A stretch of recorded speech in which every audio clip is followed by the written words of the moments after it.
students, welcome back after online assessments. I hope you all are fine. So before starting anything new, firstly I would like to ask you, how was your test? How was your experience? And I have checked all your responses. Very soon your marks will be disclosed to you all. And one thing more, from now onwards, second term will start. Okay? From lesson number 6, second term started. Okay.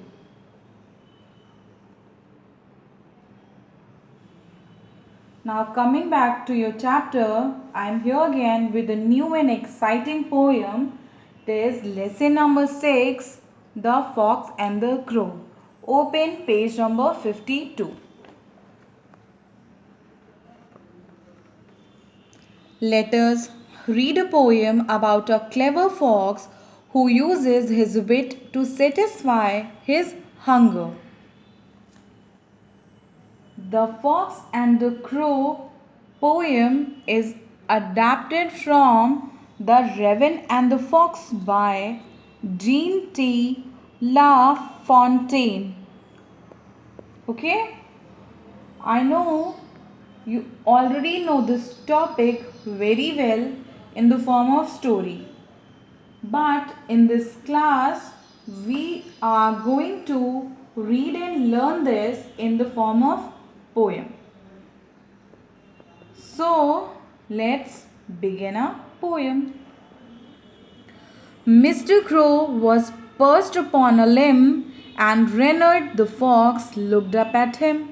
For the crow held in his big black beak a morsel the fox would go far to seek. One day, Mr. Crow was sitting, or we can say resting, on the branch of a tree. Here, limb means a branch of a tree and perched means resting on something. So, what happened? One day, Mr. Crow was sitting or resting on the branch of a tree. Then, Reynard. Reynard means a name for a fox. He looked up at him, as you can see in this picture.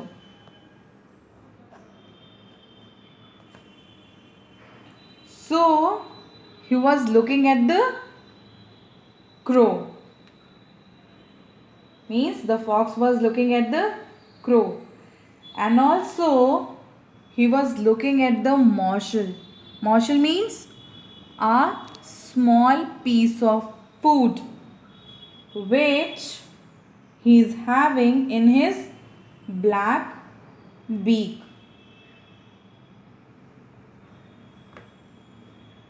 Which the fox had to go far away to search.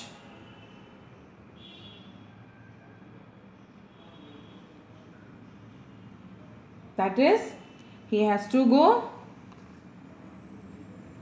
far away, distant places to search for that food. Is that clear? First stanza is clear to you? Okay. Move to the next stanza. Said the fox in an admiring tone, my word, Sir Crow, you are a handsome bird. Such gorgeous feathers, if you would only sing, the birds of these woods would call you king. Now, in the second stanza, the poet tells that he, means fox, spoke in admiring and convincing tone, trying to impress the crow through his words, that is, through his admiring words. He said, Sir Crow, you are a handsome bird. with gorgeous, beautiful feathers. And further, he said, if you will sing, then these birds of this forest, woods means forest. So, if you will sing, then these birds of this forest will admire you, will praise you, and call you the king. They will consider you as a singing star. Your voice has that charm. Okay, now come to the third stanza. The flattered crow, who did not see the joke, forgot that his voice was just a croak. He opened his beak in his foolish pride, and down fell the morsel the fox had spied.